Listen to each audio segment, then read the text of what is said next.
Hello, and welcome back to Shadow Storyteller.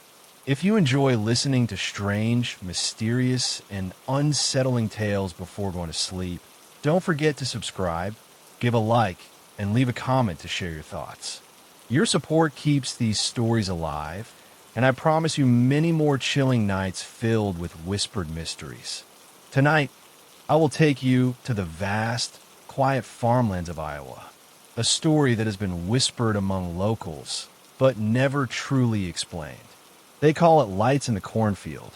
It all began in the late summer of 1998 when the Halford family, John, his wife Margaret, and their two children, Emily and Thomas, moved into an old farmhouse just outside the small town of Newton, Iowa. The house sat on acres of land, surrounded by tall cornfields that swayed like an endless green sea during the day. At night, however, the land changed. Silence would fall heavier than usual, and the barn that stood behind the house seemed to grow darker than the rest of the fields, as if the shadows clung to it. John, a practical man in his early 40s, was not one to believe in stories. He had worked all his life in different farms, and he thought he had seen everything rural life had to offer: storms, droughts, and even strange noises at night that always had logical explanations. But on the evening of August 14th, just as the sun dipped behind the horizon, Margaret noticed something unusual while closing the kitchen curtains. "John," she called, her voice trembling slightly, "come look at this." Out beyond the barn, in the farthest rows of corn, faint orbs of light began to appear. At first, they looked like fireflies scattered and blinking. But as the night deepened, the orbs grew larger, glowing steadily with a pale bluish-white hue.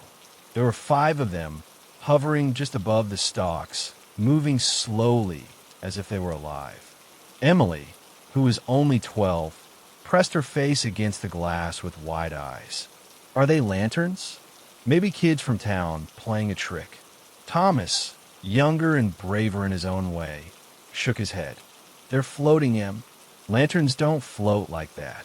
The family stood there for nearly half an hour, watching in silence as the lights drifted, occasionally pulsing brighter, then dimming again. Strangely, the cornfield around them swayed as if stirred by wind, though the air outside was completely still.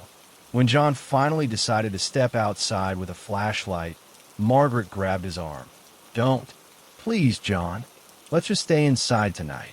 Her voice carried the kind of fear that left no room for argument. That night, no one slept easily. The lights remained until after midnight, vanishing only when the first hints of dawn crept over the horizon. The next morning, John walked out to the cornfield, determined to find an explanation. But the rows of corn looked perfectly ordinary, except for a strange circular patch where the soil seemed darker, as though scorched by something unseen. No footprints, no broken stalks, just that circle sitting quietly among the green. From that night on, the glowing lights returned again and again, always in the same place, always after the sun had set. Some nights, there were 3 lights, other nights 7, moving in patterns that almost resembled a slow, deliberate dance. The Halford family tried to ignore them at first, telling themselves it was nothing dangerous. But the longer it continued, the harder it became to pretend. Neighbors whispered when Margaret mentioned it at the local grocery store. Some nodded knowingly, as if they had seen something similar before, but preferred not to speak of it. Others laughed nervously, dismissing it as imagination. But late at night, when the rest of Newton lay in quiet darkness, the lights kept returning behind the Halford barn, and each time they seemed to creep closer. On September 2nd, John finally decided to set up an old camcorder on a tripod facing the cornfield. He told himself it was to reassure his family, to prove that what they were seeing had a rational explanation. That night, they waited in the living room, the faint hum of the camera recording in the distance. At exactly 9:47 p.m., the first orb appeared. Then another. Then 5 more, rising from the soil as if born from the earth itself. Emily gripped her mother's hand, whispering, "They're back." But this time, something was different. The lights didn't just hover over the field. They drifted toward the barn. The wooden boards of the barn creaked as though responding to their presence, and the horses inside began to stir uneasily. John rose from his chair, his knuckles white as he held onto the flashlight. For the first time, even he could not deny that something beyond explanation was happening on his land. And when he went to check the footage the next morning, the camcorder tape was blank, static, as if the machine had never been turned on. The Halfords could no longer ignore the strange lights behind their barn. And as the days passed, what began as a mysterious glow soon grew into something far more unsettling. The following nights in early September carried an unusual weight in the air around the Halford farm. Each evening seemed longer than the last. The silence between the chirps of crickets stretched unnaturally thin, like something was waiting behind the stillness. The family began to dread sunset, glancing nervously at the window when the sky turned orange, then violet, then black. Margaret tried to distract herself with chores, kneading dough, folding laundry, rearranging things that did not need rearranging, but every sound outside made her stiffen. Emily and Thomas refused to sleep alone, dragging their blankets into the living room where they camped on the couch. John, however, refused to give in to fear. He insisted on staying calm, but even he began to look older, his face lined with sleepless nights. On the night of September 5th, he returned from the barn after feeding the horses, and his voice was unusually tense. "The animals know," he said quietly to Margaret, almost whispering though the children were in the room. "They're restless. They keep pushing against the stalls as if they want to escape. Horses don't act like that unless something's wrong." Margaret's lips pressed into a thin line. "John, maybe we should leave. Just for a while. Until this passes. Leave the farm? Leave everything we've worked for?" His voice broke with frustration, but behind it was something closer to fear. "No, this is our home now. Whatever it is out there, it has no claim over us." That night, the lights returned earlier than usual. At 8:30, the first glow shimmered through the curtains, casting a pale reflection against the walls of the kitchen. This time, instead of faint, hovering orbs, the lights swelled larger, almost the size of lanterns, and they did not stay out in the farthest rows. They came closer, nearer to the barn, and then nearer still. Thomas, with the boldness only an 8-year-old could carry, whispered, "They're coming for us." His mother silenced him instantly, pulling him close. John gripped his flashlight and stepped out onto the porch, determined to put an end to his family's torment. The night air was strangely cold, a thin mist curling at the edges of the field. His boots crunched on the gravel, the sound far too loud against the vast quiet. The orbs hovered no more than 50 feet from the barn now, arranged in a half circle as though waiting. "Who's out there?" John shouted, his voice echoing. "Show yourselves." No answer, only the strange hum that had begun to accompany the lights, a low vibration that seemed to settle in his chest rather than his ears. He raised the flashlight and pointed the beam directly at the nearest orb. To his surprise, the light did not pierce through it. Instead, the orb absorbed it, glowing brighter as though feeding on it. John's breath caught. He stumbled back a step, but the lights did not advance. They merely pulsed, faintly in unison like a heartbeat. When he returned inside, Margaret's face was pale. She had been watching from the window, clutching Emily and Thomas tightly. "John," she whispered, "they're not just lights. They're watching us." For the next week, the same thing happened every night. The orbs would appear after sunset, move closer, and linger until the first streaks of dawn. Sometimes they arrange themselves in strange patterns, a straight line, a triangle, or a circle. Other nights they flickered in sequence, almost as though communicating. John stopped recording after discovering that every attempt resulted in blank footage. The camcorder, Margaret's digital camera, even the disposable one they bought from the gas station in town. Each device failed in the same way. The lights existed only to the naked eye, as if they rejected being captured. On September 12th, something changed. The family had begun to notice subtle differences inside the house. Objects moved slightly from where they had been left. The grandfather clock in the hall ticked slower some nights, then faster on others.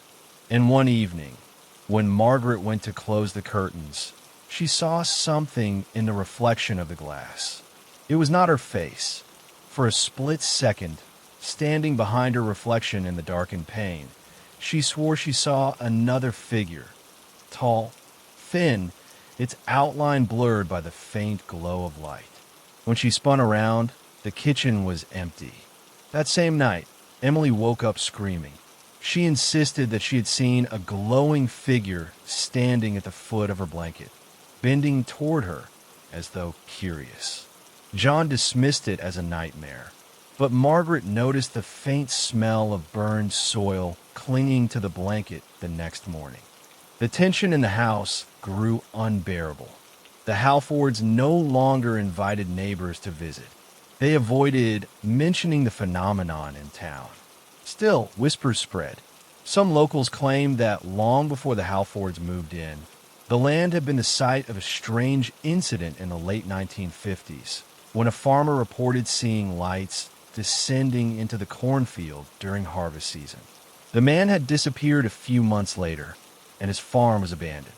The story had been buried with time, resurfacing only in hushed conversations at the diner or the feed store. On September 19th, John reached his breaking point. I can't sit here and let this thing torment us. If it wants something, I'll face it. Margaret tried to stop him, but his determination was fixed. That night, when the lights appeared, John armed himself with nothing but his flashlight and a hunting rifle and walked straight into the cornfield. His footsteps crunched against the soil, swallowed quickly by the heavy silence. The orbs hovered above him, their glow painting the stalks silver. They shifted as he approached, moving slightly apart, leaving a narrow path between them. It was as though they were guiding him deeper into the field. Margaret and the children watched from the porch, their breaths held. John disappeared into the wall of corn, swallowed by the eerie illumination. Minutes passed, then half an hour. The lights did not vanish this time. They lingered, pulsing faintly, before drifting slowly back toward the barn. When John finally returned, his face was pale, his eyes unfocused. He dropped the rifle on the porch without a word and walked straight into the house. Margaret demanded to know what he had seen, but he refused to speak. That night, he lay awake in bed, staring at the ceiling, his lips moving silently as though repeating words no one else could hear. Over the next days, his behavior grew stranger. He spent hours in the field, sometimes just standing there, gazing into the distance. At night, Margaret would find him at the window, whispering to himself. Emily swore she heard him speaking in a language she couldn't understand, a low, guttural rhythm that didn't sound human. On September 26th, the lights came closer than ever. They gathered around the barn, their glow seeping through the cracks in the wooden boards, bathing the animals in pale blue light. The horses screamed, kicking at their stalls until sweat drenched their flanks. Margaret begged John to do something, but he only stood at the doorway, calm, murmuring, "They're only waiting." That night, Margaret made her decision. She could not protect her children in that house any longer. She began to pack small bags in secret, preparing to leave while John was distracted. But when she opened the front door, just before dawn, she froze. The lights were there, all of them, hovering silently on the gravel path, blocking the way to the road. Emily clutched her mother's arm, trembling. "They won't let us leave." Margaret closed the door slowly, her heart pounding. She realized then that whatever the lights were, they were not just visitors. They were keepers, watching, waiting, holding the family within their circle. And the longer they stayed, the clearer it became that the Halfords were no longer the owners of their farm. They were the guests. The morning after Margaret's failed attempt to leave, the Halford household felt heavier than ever before. A silence had settled, and that was not the ordinary quiet of country life, but a kind that pressed against the walls, thick and suffocating. Even the birds, which usually sang near the cornfields, had gone. It was as if the land itself knew something was wrong. Margaret noticed changes in John. He no longer spoke of fighting against the lights or finding explanations. Instead, he seemed strangely calm, almost resigned. When Emily asked him at breakfast if they could go stay with Aunt Laura in Des Moines, John shook his head without looking up from his plate. "This is where we belong," he said in a flat voice. "They don't want us to leave." His words chilled Margaret more than the lights themselves. His eyes, once sharp and filled with stubborn determination, now looked distant, as though he were watching something only he could see. She wanted to shake him, to scream at him, to demand that he come back to himself. But deep down she feared he was already gone. That evening, the family sat in the living room with the curtains tightly drawn. The glow outside bled faintly through the cracks in the fabric, filling the room with a ghostly hue.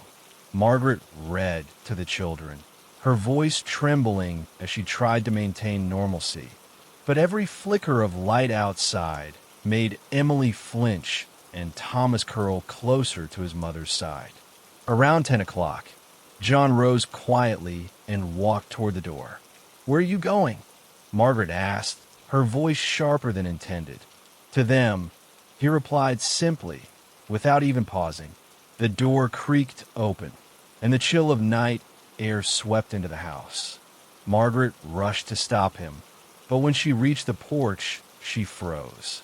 The lights were waiting just beyond the gravel, dozens of them now, glowing brighter than she had ever seen.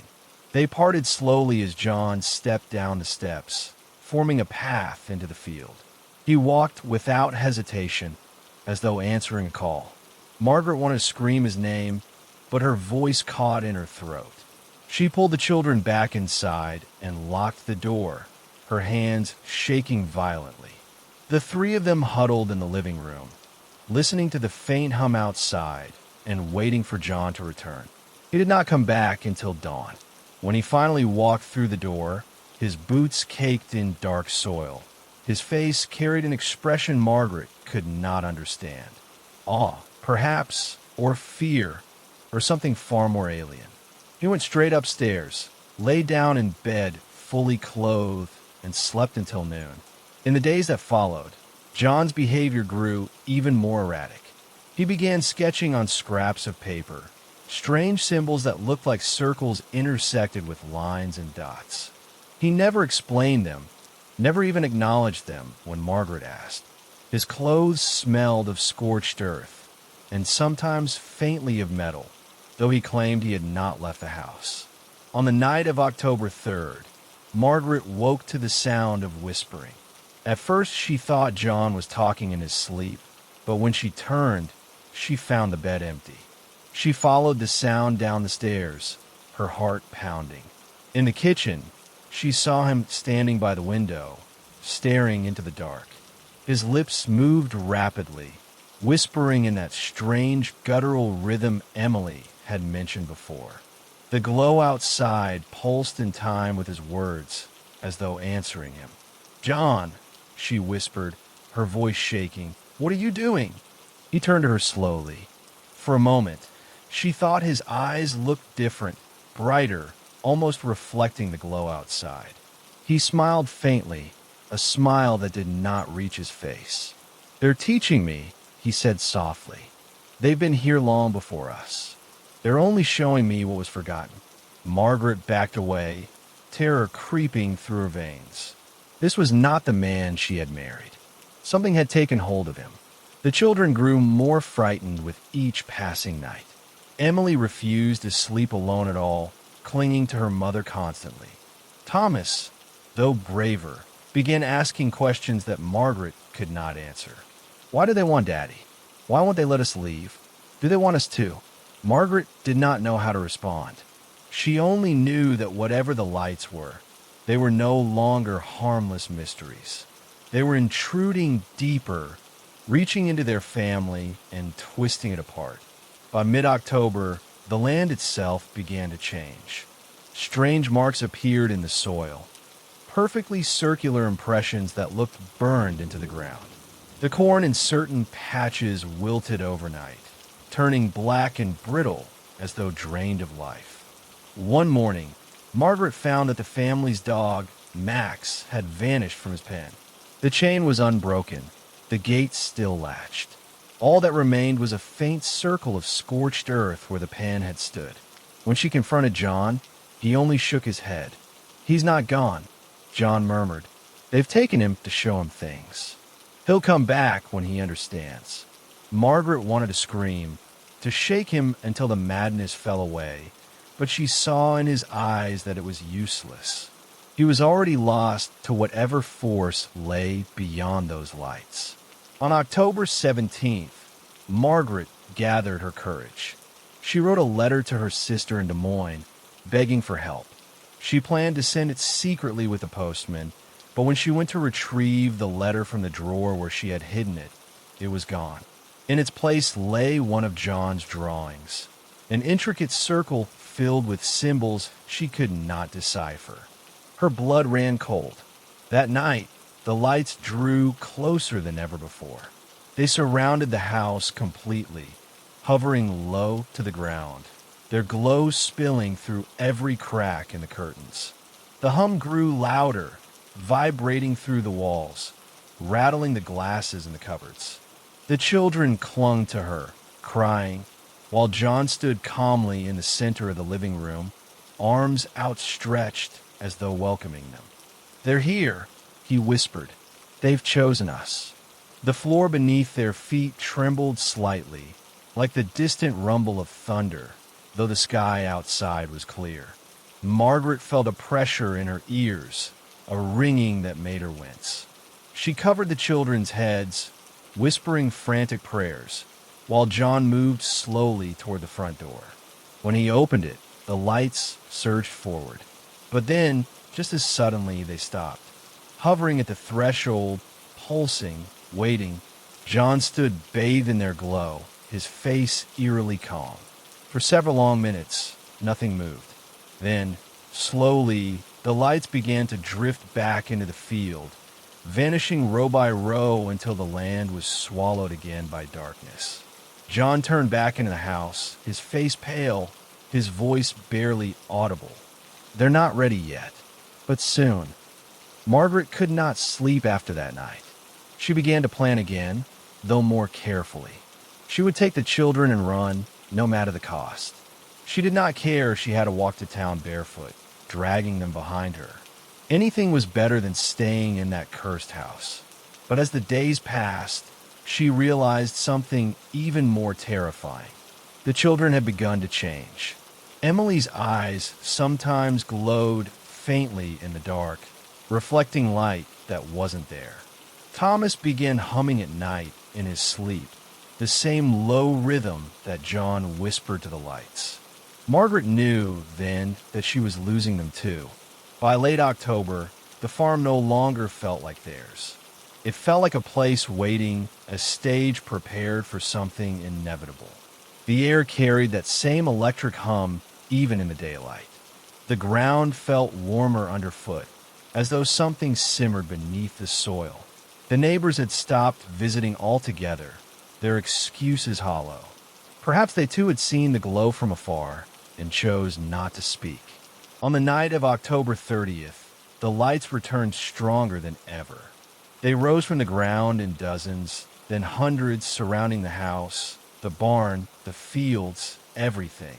The hum grew into a roar, shaking the windows, rattling the very bones of the house. Margaret clutched her children and screamed for John to help, but John only stood in the doorway, smiling faintly, whispering words she could not understand. And as the glow consumed the night, Margaret realized the truth. The lights were not waiting for them to leave. They were waiting for them to change. The night of October 30th bled into October 31st without rest. Margaret sat awake in the living room, clutching a blanket around herself, while Emily and Thomas finally drifted into uneasy sleep beside her. The glow from the cornfields had finally faded as dawn broke, but the silence it left behind felt heavier than ever. Even the ticking of the old grandfather clock seemed muffled, as though the house itself was holding its breath. John had not returned to bed that night. She found him instead in the barn at sunrise, standing in a hayloft with his hands pressed against the wooden wall. His lips moved soundlessly, as though whispering to something that only he could hear. When she called his name, he looked at her with eyes that seemed too bright, too distant. "They're almost ready," he said softly, his voice a mixture of awe and dread. "They've been waiting for this land to awaken again." Margaret felt her stomach twist. She wanted to demand answers, but part of her was afraid of what he might tell her. So instead, she simply said, "Please, John, stop this. The children are terrified." His gaze softened for a moment, but only a moment. "They don't need to be afraid. They're part of this now. We all are." She turned away, holding back tears. Somewhere deep inside, she knew she could no longer reach him. That evening, as the last day of October slipped toward night, a storm began to build. Thick gray clouds rolled across the sky, blotting out the sunset.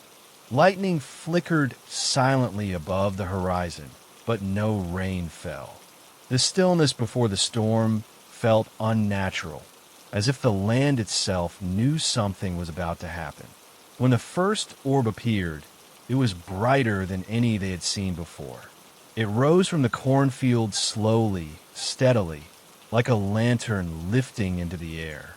Then another appeared, and another, until the entire field seemed alive with light. The orbs moved in patterns, circling, aligning, forming shapes that shifted and reformed. Margaret watched from the window with her heart pounding. The shapes looked deliberate, almost like writing in the air. Emily stirred beside her. "It looks like letters," she whispered, "like they're trying to say something." Thomas leaned forward, his eyes wide. "I can hear them. They're humming." Margaret grabbed his arm. "No, Thomas, that's just the wind." But there was no wind. The corn stood perfectly still. The humming grew louder, vibrating through the walls, pressing against their bones.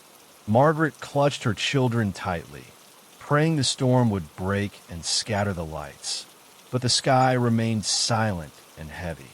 At exactly midnight, every light froze. For one breathless moment, the entire field glowed as bright as day. Then, in unison, the lights shot upward into the sky. They rose silently, leaving trails of pale fire that lingered like scars in the air. The earth trembled beneath them. The barn creaked, the windows rattled, and Margaret felt a deep rumble in her chest, as though the ground itself was groaning. Then, just as suddenly, the lights fell back down, sinking into the soil as though swallowed whole. Silence. The humming ceased. The glow was gone. The night returned to its natural darkness, broken only by the faint flicker of lightning far in the distance. Margaret exhaled shakily, tears streaming down her face. For a moment, she thought it was over, but when she turned to her children, she froze. Emily's eyes glowed faintly in the dark, a pale reflection of the lights outside. Thomas's hands twitched as though responding to an unseen rhythm. Both children stared toward the cornfield with expressions too calm, too knowing for their age. "No," Margaret whispered, pulling them close. "You're still mine. You're still my babies." But they did not look at her. Behind her, the door creaked. John stood in the frame, his face illuminated by the faint afterglow that still lingered outside. "It's begun," he said softly. "They've chosen the children." Margaret shook her head violently. "No, I won't let this happen. I'll take them away from here." John stepped forward, his expression filled with something between sorrow and conviction. "There is no leaving now. You've seen what happens when you try. They won't let us go." Margaret's heart pounded. She wanted to scream at him, to fight, but deep down she knew he was right. The lights had never allowed them to leave. The farm was no longer theirs. It was a cage, and they were the captives. Over the next days, the changes in Emily and Thomas grew more pronounced. Emily began drawing the same symbols John had been sketching, her hands moving quickly, almost automatically, as though she wasn't fully aware of what she was doing. Thomas often stood at the window, humming softly, staring at the fields for hours. They no longer cried at night. They no longer seemed afraid. Margaret felt herself unraveling. She could not eat, could not sleep, could not think of anything but escape. But each time she tried to plan, the children resisted. Emily once tore up the map Margaret had been marking, her small face calm as she whispered, "They don't want us to go." By November 5th, the fields bore more signs of change. The corn withered in unnatural patterns, leaving wide circles of dead earth. In the center of one circle, the soil itself seemed to pulse faintly, as though alive. The air carried a faint metallic tang, stinging Margaret's throat when she breathed too deeply. That night, the lights returned. They did not hover or drift as before. Instead, they formed a single line stretching from the barn to the front porch. Slowly, steadily they pulsed, waiting. John turned to the children. "It's time." Margaret grabbed their hands, pulling them back.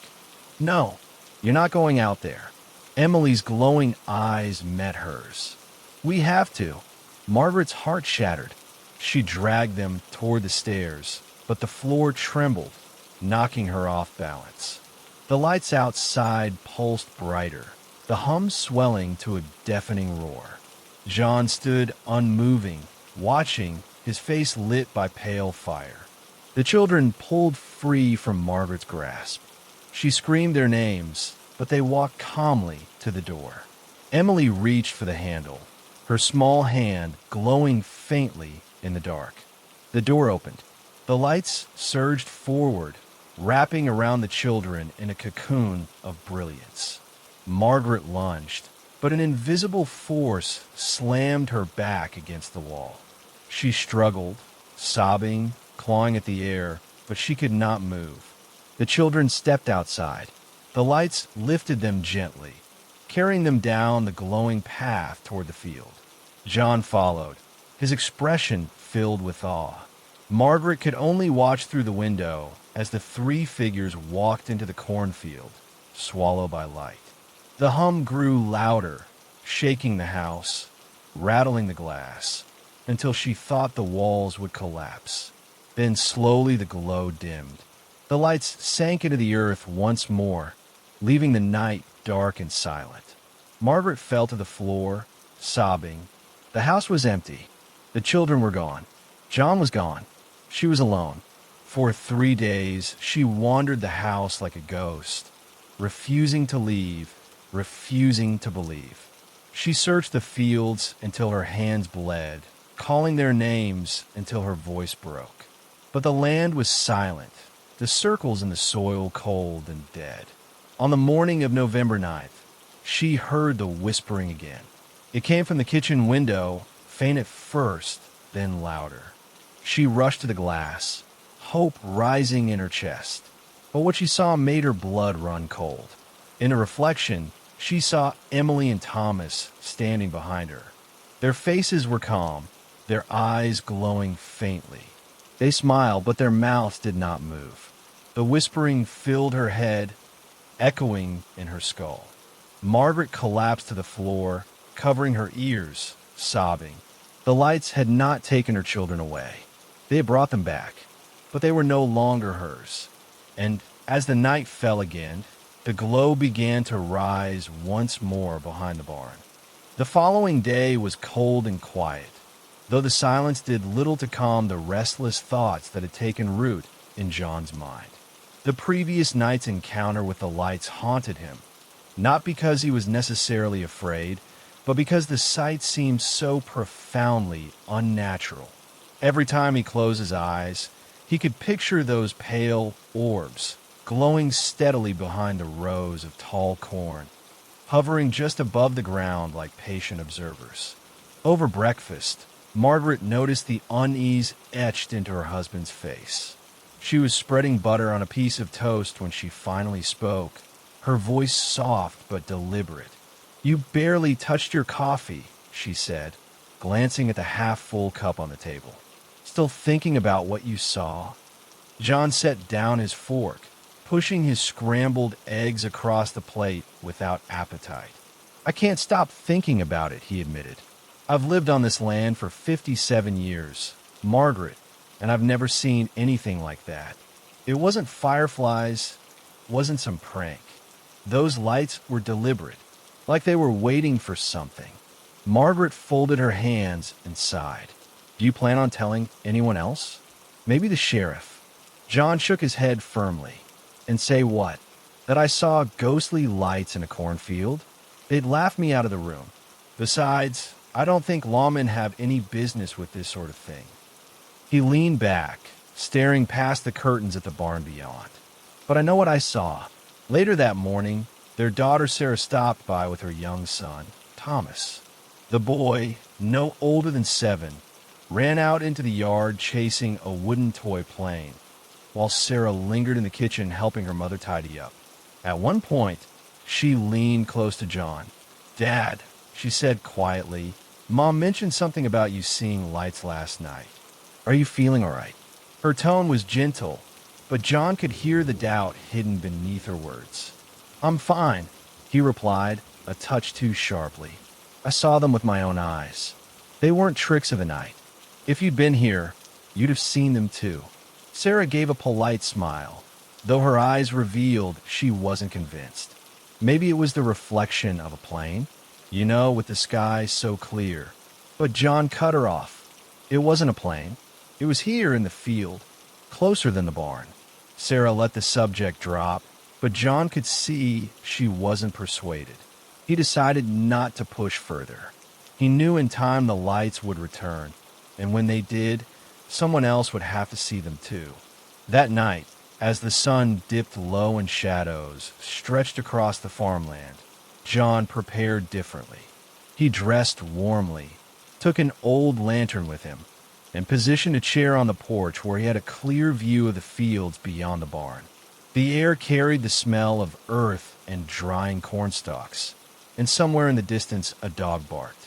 Margaret came out with a blanket and draped it over his shoulders. "Don't stay out too long," she urged. "It's colder tonight." John nodded, but didn't move from his spot. The world darkened gradually, the last streaks of twilight fading into a deep indigo sky filled with stars.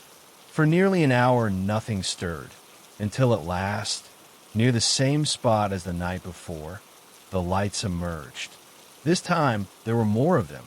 5, perhaps 6, each one gliding just above the corn as if tethered to invisible strings. They pulsed faintly, like the slow rhythm of a heartbeat. John felt his chest tighten. He had expected their return, but seeing them again was no less unsettling. He called softly toward the door. "Margaret, come here." Within moments, she stepped out, pulling her shawl tight. Her eyes followed his gaze, and then she froze. "My God," she whispered. "You weren't lying." The two of them stood in silence, the night air pressing in around them as the lights hovered in slow arcs. At one point, 2 of them drifted together until they nearly touched, then split apart again, almost like a dance. "They're alive," Margaret murmured. John swallowed hard, or controlled. For nearly 20 minutes they watched, unable to look away. Then, just as suddenly as they had appeared, the lights sank lower, slipping behind the corn until nothing remained but darkness. The following day, word spread without John meaning to. Margaret confided in her church friend Ellen, who in turn told her husband, and by evening the story had reached the ears of half the small community. Most laughed it off, muttering about tired eyes or superstitions. But a few, particularly the older farmers, looked thoughtful, even concerned.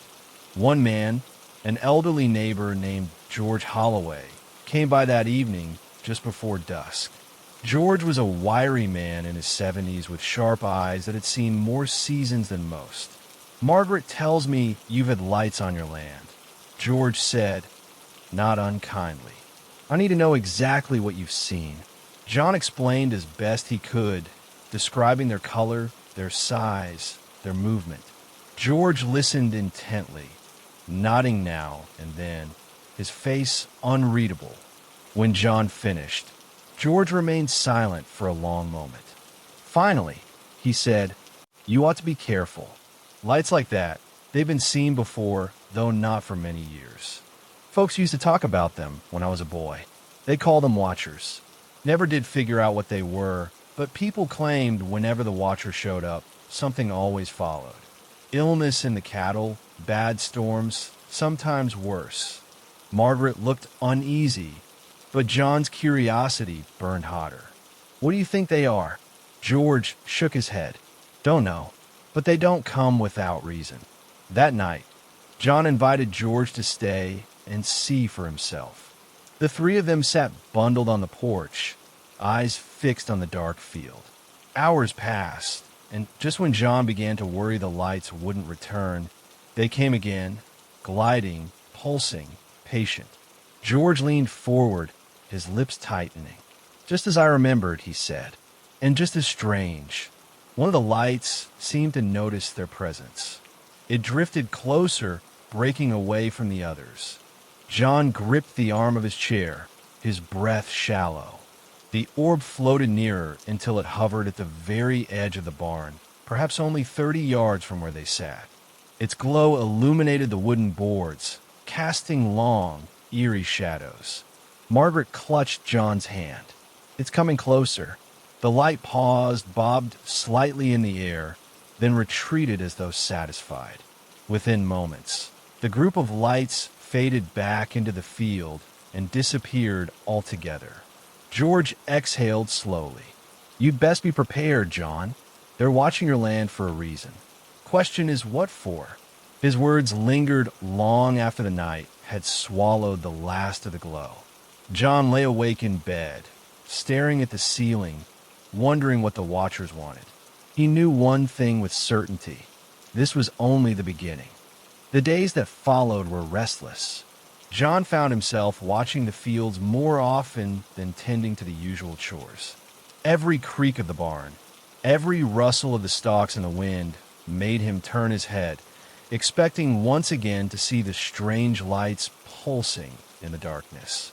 Margaret, though shaken, tried to keep life steady inside the house. She cooked, cleaned, and spoke in calm tones, but John noticed how often she looked out the window. She was no longer dismissive. Now, she feared what might come next.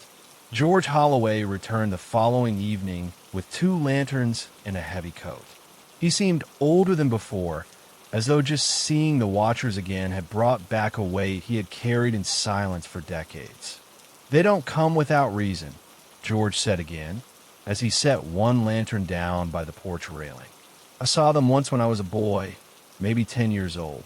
My father wouldn't talk about it, but I remember." A week later, a storm ripped through the valley. We lost half our crop. Folks in the next town lost more. Since then, I've only heard whispers. Some people claimed the watchers were a warning. Others believed they were the cause. John stared at him. "And what do you believe?" George shook his head, his eyes hard. "I believe they're not meant to be here, and that when they show up, something follows. Something bad." That night, All three of them sat in silence, listening to the insects buzz and the corn sway gently in the breeze. At first, the field seemed ordinary. Then, as the moon rose higher, the lights came again. This time, there were 7. They moved slowly, almost lazily, across the rows, weaving in and out as though inspecting each stalk. Margaret pulled her shawl tighter, shivering though the night was not yet cold. George leaned forward, his eyes narrowing. "They're closer than last night," he muttered. Indeed, the orbs were not lingering deep in the field this time. They floated nearer the barn, moving in strange formations, sometimes clustering together, then drifting apart. Their glow was steady, but not harsh, casting pale reflections across the wooden boards of the barn and the edges of the house. John felt a chill crawl down his back. "They know we're watching," he whispered. As if in response, one of the lights suddenly broke away from the group and drifted straight toward the porch. Margaret gasped, her hand clutching John's arm. George stood slowly, his breath shallow but steady, like a man facing a memory he had long tried to forget. The orb stopped just beyond the fence, hovering silently at eye level.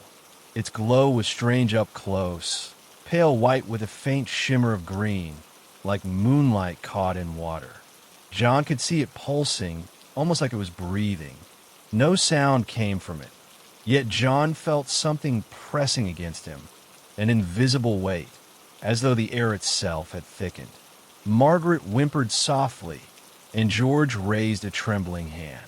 "You don't belong here," George said firmly into the night. "Leave this land be." For a long, breathless moment, the orb stayed, unmoving. Then, slowly, it withdrew, drifting back across the yard and rejoining the others. As one, the watchers turned and slid back into the field, vanishing as though they had never been. No one spoke for several minutes. The only sound was the creak of the porch boards beneath their chairs. Finally, Margaret broke the silence. "I don't like this," she whispered. "They're not just lights. They're aware." John swallowed hard, unable to argue. He had seen it too. The watchers weren't random. They had purpose. Over the following week, word spread through the town more quickly than John would have liked. A group of younger men came by one evening, carrying flashlights and bottles of beer. They laughed and joked, insisting they wanted to see the ghost lights. John felt anger flare in his chest, but allowed them onto the porch. "You think it's just a story?" John asked one of them, a broad-shouldered man named Michael. Michael grinned. "Come on, John. Lights in a cornfield? Probably kids messing with lanterns. Or maybe swamp gas, if Iowa had swamps." The others chuckled, taking swigs from their bottles. But as the night deepened, their laughter faded. When the watchers appeared, even the most skeptical of them fell silent. The glowing orbs floated steadily into view, brighter than ever. There were 9 now, gliding with slow grace over the tops of the corn. One of the young men muttered a curse under his breath. Another dropped his beer, the bottle shattering on the porch. None of them laughed. When the lights drifted closer, Michael stood frozen, his face pale. The watchers came within 20 yards, their glow reflecting in his wide eyes. Then, just as before, they retreated, melting into the field without a sound. The young men left quickly after that, offering no more jokes. John knew then that the watchers would no longer be dismissed as mere superstition. Too many had seen them now, but knowledge did not bring comfort. The next morning, John noticed something odd in the field. Several rows of corn near where the lights had hovered were withered, their stalks bent and brittle though the rest of the field remained healthy. He knelt to touch the leaves, which crumbled under his fingers like old paper. His stomach tightened. Margaret found him kneeling there, his hands full of broken stalks. She saw the fear in his face and asked no questions. She simply stood beside him, her silence heavy with unspoken dread.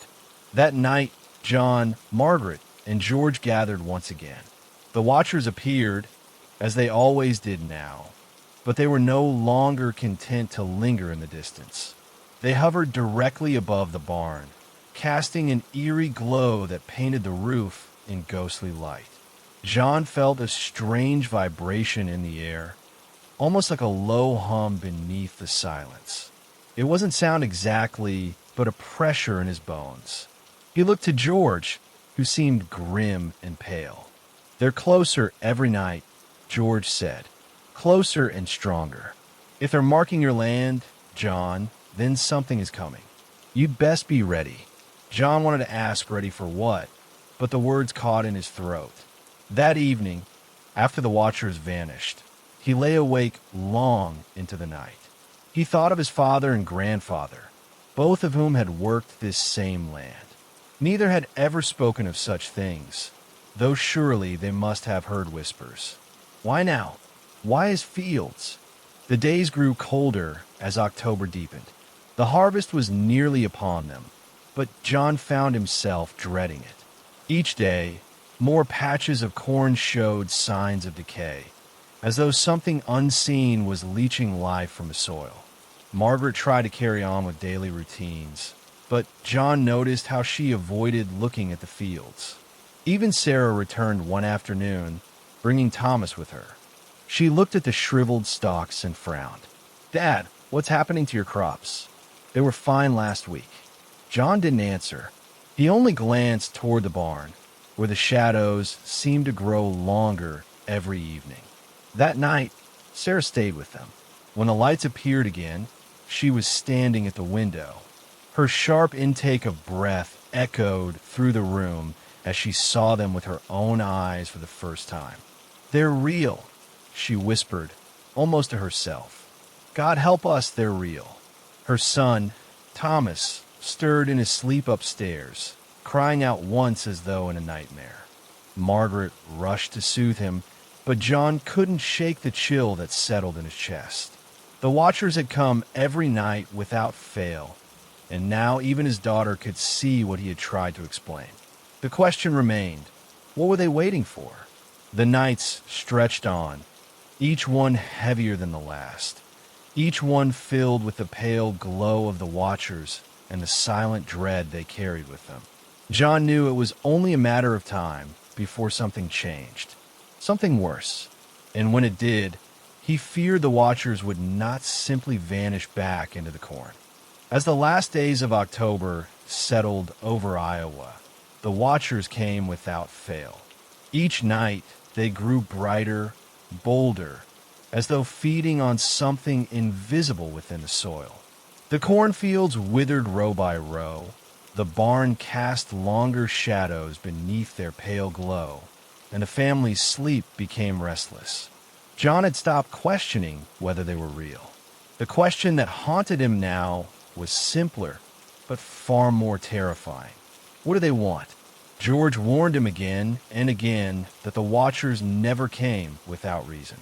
Margaret prayed quietly each night, her hands trembling as she whispered verses into the darkness. Sarah no longer argued or searched for explanations. She had seen enough. And Thomas, their young boy, began speaking of dreams. He told his mother that he heard voices calling him from the field, voices that promised him light, warmth, and home. Sarah's face grew pale each time he said it, her fear deeper than words. Then, one night, the watchers gathered closer than ever before. All 10 of them hovered just beyond the porch fence, pulsing in unison, their glow so bright it painted the farmhouse in ghostly silver. John, Margaret, Sarah, George, and even young Thomas stood together in silence, staring into the impossible. The hum in the air grew louder, pressing against their bones. The watchers pulsed again, as though reaching the climax of a rhythm no human ear could follow. For the briefest moment, John thought he saw shapes within the light, tall, lean figures that shifted like smoke and shadow. And then, as quickly as they had come, the watchers drew back. One by one, they slid silently into the corn until the night was dark again. No one moved. The silence after their departure was heavier than the glow itself. Finally, George spoke, his voice hoarse and grim. "They're not done," he said. "Not yet." John knew he was right. The watchers had not left for good. They were waiting, watching, preparing. And whatever came next, John feared it would not be the lights that terrified them most, but what followed in their wake.